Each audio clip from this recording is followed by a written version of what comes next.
What's up, kings and queens? It's your boy Dan from Daft Previews, and today I'm going to take you to the most comprehensive player prop preview for some WNBA action today between the Minnesota Lynx and the Los Angeles Spark. In our last video, absolutely cleaned up 3-1. We cashed in on Courtney Williams over 4.5 rebounds. We also hit on Lainey Hamilton over 11.5 points. Jonquel Jones over 9.5 rebounds. Our only loser of the day was Sabrina Ionescu under 24.5 points plus assists. We also had a lean to her under in a PRA, and that did cash. And I know a lot of you guys did tail. So as we normally do, well, what we do these days, I'll preview the game. I'll share my screen. We'll go through outline. We'll go through all the key players, their props, their matchups, the things that I like, the things that I don't. I'll do all this to give you all the information that you need to make the best bets possible. But I also do this so you can help me make the best bets possible. As I do, I'll take note of all of my leans. I'll put them in the comment section, and I'll leave it up to you guys to vote on the most popular plays. Whichever is the most popular picks that are chosen, those are ones I'm going to throw some cash on. So I'm depending on you to listen intently and then give me your best opinions and insights. If that sounds interesting, let's go. So we're jumping straight into outline. And before we get into it today, I've got to ask for your support. Like, subscribe, all that good stuff. But if you're serious about looking to profit from sports betting, I encourage you to sign up to my email list. The link for that is in the video description below. I send a weekly email with tips and insights to make you a better and more profitable sports bettor. Tons of value. I'm getting a lot of replies to those emails. So thank you to everybody who has replied. Some really engaging stuff, and you're giving me new ideas for some content. So please do keep that up. Now, let's jump straight into it. So looking at this game, I'm looking at the injury list. Two players to call out. Obviously for Minnesota, Nafisa Collier, probably the biggest one to call out. She's doubt for this game, foot injury, highly unlikely that she does play. So we'll keep that in mind as we preview this set of games. Also Talbot from the Spark. She's a game time decision, also has a foot injury. Spark already missing Brink, who's their number one shot blocker. They could get eaten up on the inside. It's also going to open up the Minnesota Lynx to shoot from the outside. So if I was playing sides and totals, Minnesota to cover is the way that I'd be going. But I'll also keep that in mind as I preview this set of games. So start with the players on the road, which is the Minnesota Lynx last time. And I think it's only fitting that we start with Courtney Williams. It's who we cashed in on last time. We might have to go back to the well, but I can see that our lines have moved up. So 12.5 points, 6.5 assists, and 5.5 rebounds is what we're looking at for Courtney Williams. But let's get things started with her points prop firstly. Now, her line's at 12.5. She's only covered this in 2 out of her last 10 games. Keeping in mind her very last game, no Nafisa Collier, 17 points in that game. She got extra minutes, 32 minutes, 16 shot attempts. Very high for someone like her. Busy from deep, also got to the free throw line as well. So overall volume and usage rate went up for Courtney Williams. Bless me. Now looking at her numbers, she hasn't cashed this line very well this season. 5 out of 22 games. Not overly impressive at all. The outlier stat's going to call out here that she's failed to hit this in 8 of her last 9 games. I'm not overly worried about that because the Nafisa Collier call out is the main thing. So if we look at her games without Nafisa Collier, we can see this season, she didn't play the 1 game without her. Most recently, she scored that 17 points. But looking at last season, it's 39 games, but this is when she was playing for a different team, suiting up for the Chicago Sky back then. Even as a member of the Sky, she went under in 30 of 39 games, so not naturally part of her makeup.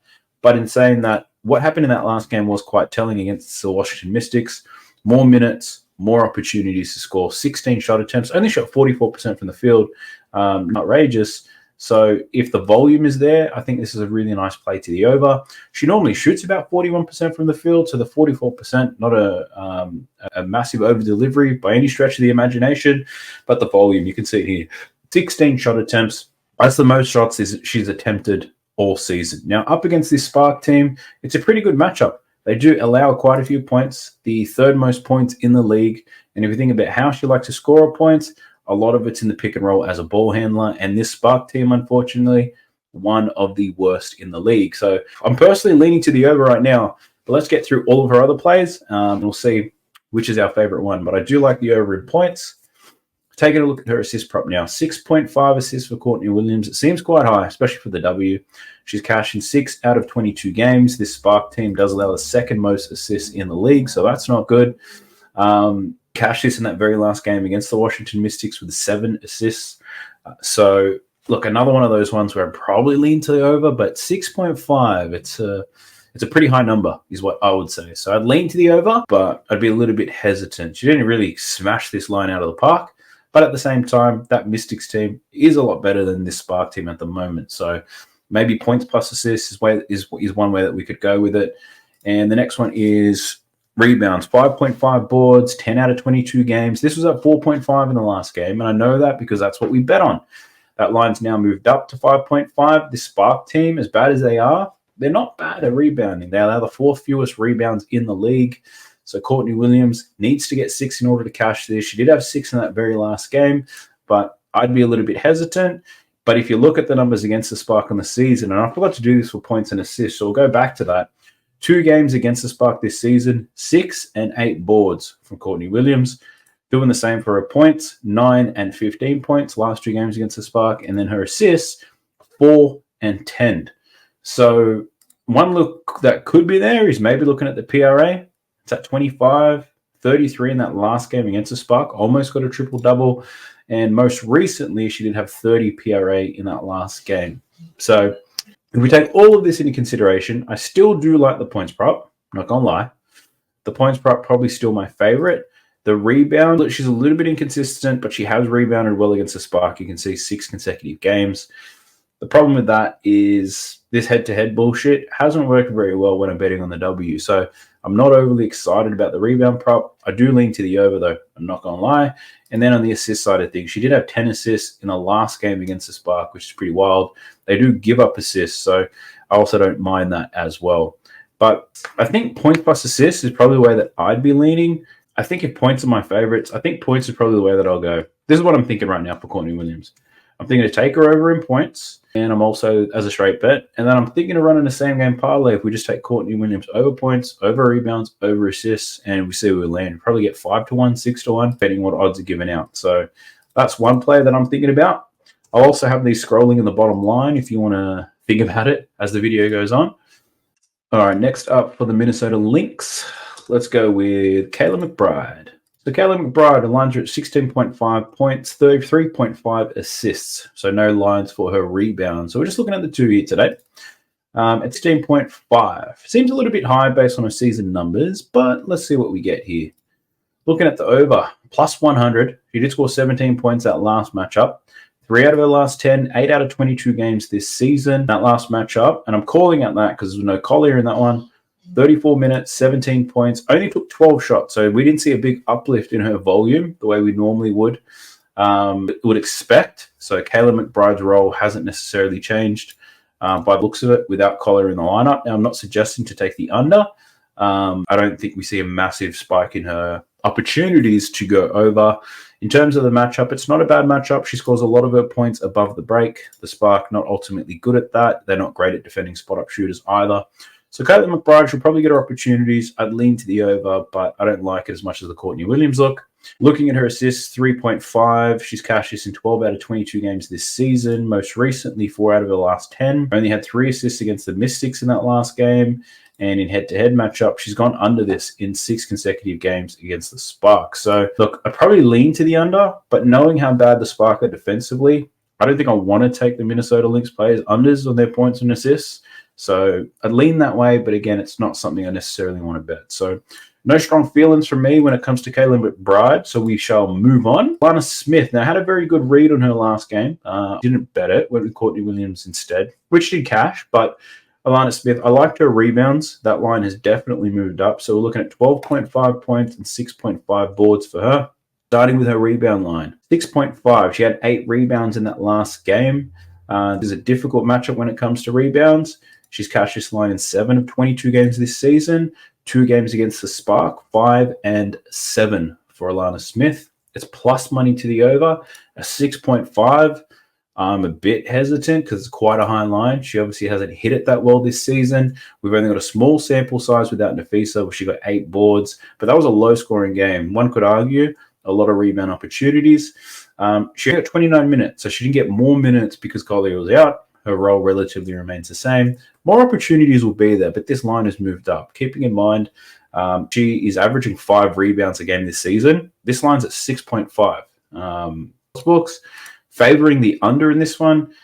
I can possibly see it, but until we get more sample size, it's not a bet that I'm willing to take. Her points at 12.5, though. Now, 8 of 22 games this season. She's only cashed in 3 of her last 10. 7 points in that last game against the Mystics. She did take 11 shots, though, so the volume is promising there. She only made 2 out of 11, so that's not good. But a lot of attempts is great. She's averaging 8.8 shot attempts on the season, so she's someone who's seeing more shot attempts. We've known Afisa Collier. She scores a lot of her points through spot-up shooting. This Spark team, not a great team at defending spot-up shooting. I lean to the over, but it's not something I love, I'm not going to lie. So Courtney Williams, she looks like our main play here so far for the Minnesota Lynx. I'm checking to see if we've got any lines on any of these other girls. Bridget Carlton, we do have lines for her, so she could be a good one. 10.5 points is what we're looking at for her. So she's cashed this in 7 out of her last 10. Last 2 games have been great. Scored 13 points in that last game. Clapping over 30 minutes.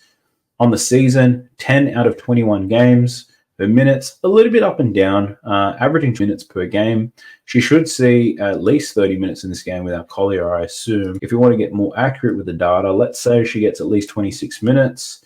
She's cashed this line in 10 out of 16 games, playing 26 minutes or more, averaging only 11.1.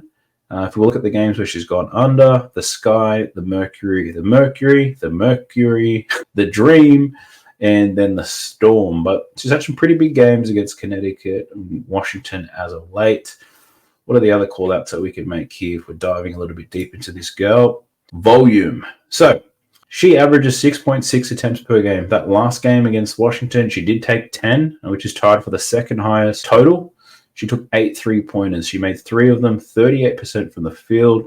Now, she's somebody I can see getting off because the Spark are going to be a little bit weak on the inside. They're going to allow some outside shooting here. Bridget Carlton, I might be more interested in looking at the 3-point line. 2.5. Now, she's hit this in only 9 of her last 21 games, which is not great. But the volume has gone up really since June started. We've started to see a big uplift in her volume. So I do like that. This Spark team, not great at defending the 3-point line at all. And now they're a little bit weak on the inside. If we can see some penetration, then someone like Bridget Carlton, she could really benefit from a lot of these passes. So she scores a lot above the break. We know that Spark, not necessarily great at defending, not great at defending anything really. So, and this is a plus money play at over 2.5, plus 101. And for those of you who watch these videos every time I put them out, plus money plays, they get me a little bit excited. So I'm going to add that to my list of leans. All right, so next up, we're jumping into the LA Spark, starting with Dearica Hamby. We're seeing lines here of 18.5 points, 3.5 assists, and 10.5 boards. So she's been playing quite well as of late, not necessarily resulting in a whole lot of wins for the Spark, but, you know, she's putting in, she's doing hers. So 18.5 points for Dearica Hamby. She's covered this in 4 out of her last 10, but also 4 out of her last 5. Looking at the season, she started off really well, had a pretty poor patch, and as of late, she's been eating. So 10 out of 21. This Lynx team very good defensively. They managed to slow the Mystics down in that last game, albeit not a great offensive team anyway. This Spark team can score some points, which is a good thing. The problem is they don't play defense very well at all. Last matchup, it was 86-62. So a pretty convincing one there for the Lynx, but no Collier. Line's only at 8 points. It could be a lot closer. And the Spark, they are at home in this one. If we look at the outlier stat here for Hamby, she's failed to cover this points line in 14 out of her last 16 games versus the top 5 defenses. And if we take a look at this season, 1, 2, 3, 4, 5, 6, 7, 8 games against the top 5 defensive teams, and she's gone to the under 6 times. But she has been eating as of late. You can see it over here. She's cashed this in 4 out of her last 5, averaging 23.6. Minutes are sky high. Shot volume is very high as well. So I wouldn't necessarily take her under. She's going to get the shots up. Whether she makes them, that I do not know. But they do defend her play style very well. So I'd probably lean to the under. But again, I don't want to fade Dearica Hamby's points prop up against this Lynx team. If we look at her stats at home, maybe that could be a bit telling. So at home, Hamby's covered in 5 out of her last 10, but she does average 20 points per game at home. Her lowest scoring total at home has been 16 points this season. So it's going to be a real sweaty bet, I think, if you take the under. So choose to pass on that. Looking at her assists, 3.5, 11 out of 21 games this season. This Lynx team does allow the fewest assists in the league. 5 out of the last 10, averaging 3.5. And in the 2 games against Minnesota this season, she did have 2 assists in both of those games. So I think the lean to the under is definitely there. Sports books favoring the under at 3.5. But outlier stats are calling out that she's covered 3.5 assists in 4 out of the last 5 games at home against the Aces, 1 against the Wings, and 1 against the Mystics, and went under against the Mercury. So even though she's gone under against the Lynx, her record of at home as of late has been pretty good. So yeah, I'd be a little bit cautious taking her under. Then looking at a rebound line, you're looking at about 10.5 or 11. The 10.5 is at minus 135, 5 out of the last 10, 12 out of 21. Now, this is one that I can probably get around. This Lynx team, as good as they are at defense and everything like that, rebounding is not necessarily their forte. They're missing Collier, who is their number 1 rebounder, which is why we're seeing the rebound line for Alana Smith and Courtney Williams go up. But this could be an opportunity for Hamby. If we look at her rebounds in the 2 games against the Lynx this season, she did get 6 rebounds in both of those games, which is quite telling. 36 and 40 minutes, though. So she put a lot of minutes in those games, but she's playing about 35 as an average. So I'd probably lean to the over in this one, especially at home. Maybe we can get a stat on that. At home, she's a rebounding machine. She's covered this in 8 out of her last 10 games at home. So that is quite compelling. Let me put that on my list of leans right here. So I do like that. The point assist, I'm a little bit unsure about, but the boards, all we need is minutes, really. We need minutes and opportunity for her to eat, especially when we might get some more boards for Dearica Hamby. Next up, let's talk through Ms. Jackson. Her points line, 12.5, 5.5 boards is what we're looking at here. So take a look at it. 12.5 points. She's cashed this in 5 out of her last 10. Just came off a 22-point outing against the Mercury. 8 out of 21 games this season. Looking at her minutes, averaging 25.5 minutes in this season. But we can see here over the last 5, or last 4 especially, she's getting a hell of a lot of minutes. If we look at the injuries, and I think this is really important that we look through it. I don't think Cameron Brink makes a difference, but Lexi Brown is probably driving more opportunities for her. These are the games she's played without Lexi Brown this season. Over in 3 out of the 5. This Lynx team is quite good defensively, though. Jackson does score a lot of her points. Spot up shooting, getting to the line as a pick and roll ball handler. So somewhat versatile, but this is a difficult matchup. So I'm a little bit concerned about that. She's yet to verse the Lynx this season without Lexi Brown. But in the 2 games against the Lynx this season, she had 2 points and 19 points. So she's showing that it is possible. The difference between those games is playing time. 14 minutes in the first game, 30 minutes in the most recent game. And we also saw 10 shot attempts from her. And she got to the free throw line extremely well. That recent form, there's a bit of free throw action in there, but we're seeing 13 shot attempts. So the volume is nice with this one. I know matchup is tough, but the volume is great. The percentage doesn't even have to be that good. We need to see at least 6 shots made because she's making 3-pointers in a lot of these games. So we're really looking for 6 field goals. So don't necessarily hate this play. But Jackson, I just don't know if I could take the over in points for any of the Spark players. So I'll put that down as a lean. I'll be honest, not the one that I love the most, but I think there's a good chance there. So I'll be leaning on you guys to guide me. All right, taking a look at a rebound line. 5.5 seems quite high. We've got a last 5, 3 of the last 5, 5 out of the last 10, 6 out of 21 games this season. So it's really the last couple of games. Should be rebounding like a beast. We know that this Lynx team, they do give up some rebounds. So that might one thing that you need to keep in mind.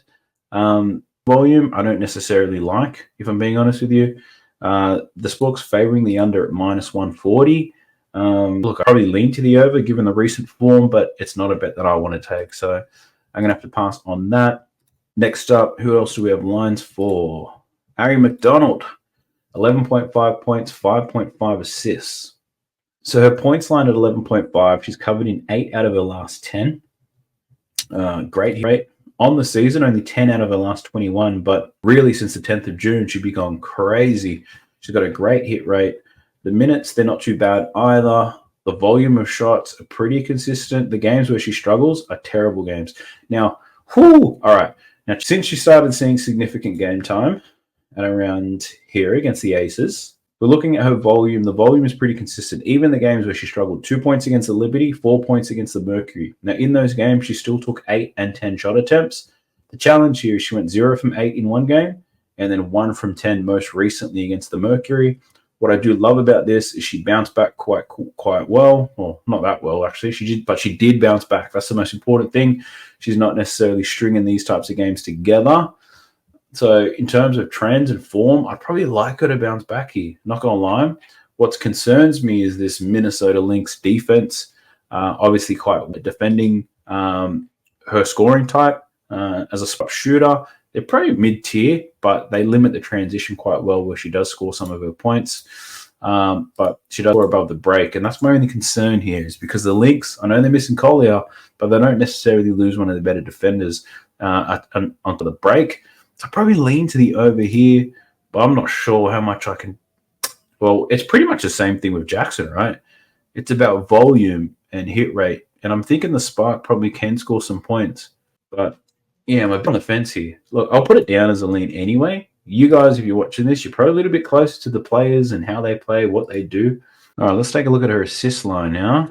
So we're looking at over 5 assists or 5.5 assists, probably the easy one on the books. 5.5, she's cashed in 6 of 21 games this season, 5 out of her last 10. This Lynx team does not give up too many assists. So I probably lean to the under, but the books are leaning to the under as well. Minus 140 to the under. In the 2 games this season, she had 2 assists and then 7 assists most recently. But yeah, I don't know if I can get with it. Looking at her 3-pointers made in the 2 games against the Lynx, hasn't necessarily got scorching with it. Dependent on 3-pointers, I must say. Looking at her points in the 2 games against the Lynx, 3 points in one game, 14 in the other. Similar to Ms. Jackson, a lot of it came down to minutes and opportunities. So dare I say it, I think one of them's bound to cash. I just can't tell you which one it is. So hopefully if you're close to the W and the way that these girls be playing and stuff like that, then maybe you can give me a nice little guide. And then we don't really have any of the lines available for any of these other players. So I do hope that you guys were attentive and listening and that you already voted on the plays that you think are going to land. The timing this game is great. It's at 12 p.m. midday for me. So it's a later game for you guys in the US, which gives us ample time to support each other and make the best selection. So I do encourage and I ask that you give me a thumbs up on the play that you like the most. Check the comment section below. You'll see them. Feel free to leave a comment, reply to it, and let me know what are your thoughts, your insights, and your reasons behind them.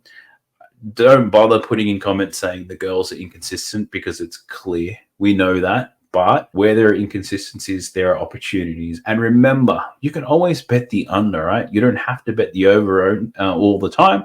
So you do have some options out there. So I don't want to see any comments around these girls are inconsistent because we know that. No shit. But I do ask to the channel if you haven't already because I'm dropping heat like this all day long. And I know a lot of you guys have been loving it.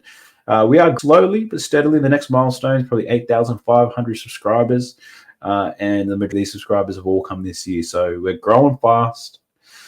There's a lot of support out there. So I do thank you all. And also join my email list. There's a lot of value in those as well. Sharing tips, tricks, insights to make you profitable sports better. So feel free to check that out. I'll catch you lads in the next one. Peace.